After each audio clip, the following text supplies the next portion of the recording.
জমিদারদের জেলা নড়াইল এটি বাংলাদেশের প্রথম ভিক্ষুক মুক্ত জেলা। এছাড়া নড়াইল হল বাংলাদেশের দ্বিতীয় বৃহত্তম মুক্তিযোদ্ধা অধ্যুষিত জেলা। 2000-এরও বেশি মুক্তিযোদ্ধা এই জেলা থেকে অংশ নিয়েছিলেন 71-এর মহান মুক্তিযুদ্ধে।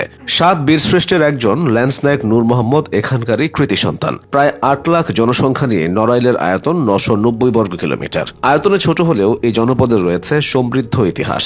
নড়াইলে জন্ম হয়েছে অনেক গুণী মানুষের, যারা অবদান রেখেছেন দেশ ও জাতির কল্যাণে। ক্রিকেটার মাশরাফি বিন মুর্তজা, বিখ্যাত চিত্রশিল্পী SM সুলতান, শহীদ বুদ্ধিজীবী শেখ আব্দুল সালাম এবং তেভাগা আন্দোলনের প্রধান নেতা অমল সেন সহ অসংখ্য কীর্তিমান মানুষের পদচারণায় ধন্য হয়েছে নড়াইলের মাটি।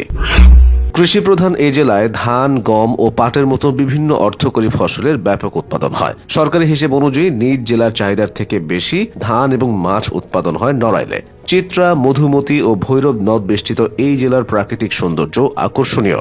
নদ নদীর পাশাপাশি নড়াইলে রয়েছে অপরূপ সৌন্দর্য মণ্ডিত কয়েকটি বিল ও বাওর।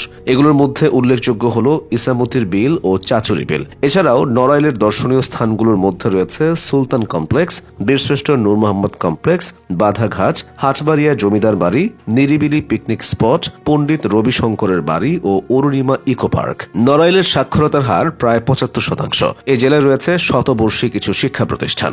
এর মধ্যে নড়াইল সরকারি উচ্চ বিদ্যালয় প্রতিষ্ঠিত হয় 1903 সালে, ভিক্টোরিয়া কলেজিয়েট উচ্চ বিদ্যালয় প্রতিষ্ঠিত হয় 1856 সালে, নড়াইল সরকারি ভিক্টোরিয়া কলেজ প্রতিষ্ঠিত হয় 1886 সালে এবং কালিয়া পাইলট হাই স্কুলের সূচনা হয় 1865 সালে।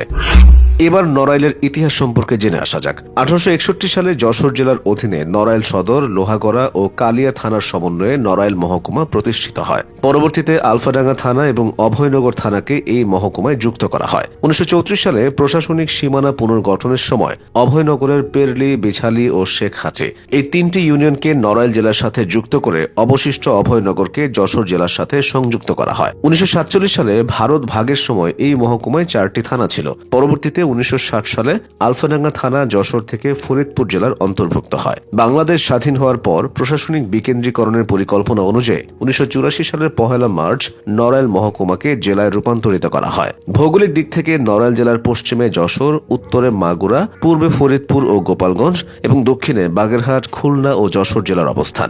নড়াইলের নামকরণ নিয়ে বিভিন্ন মত রয়েছে।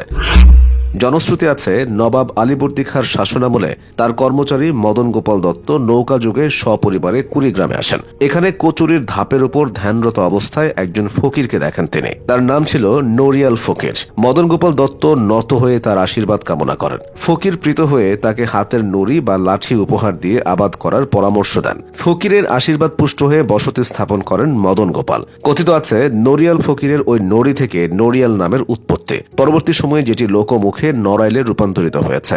ইতিহাসের মতো নড়াইলের বর্তমানও বেশ উন্নত।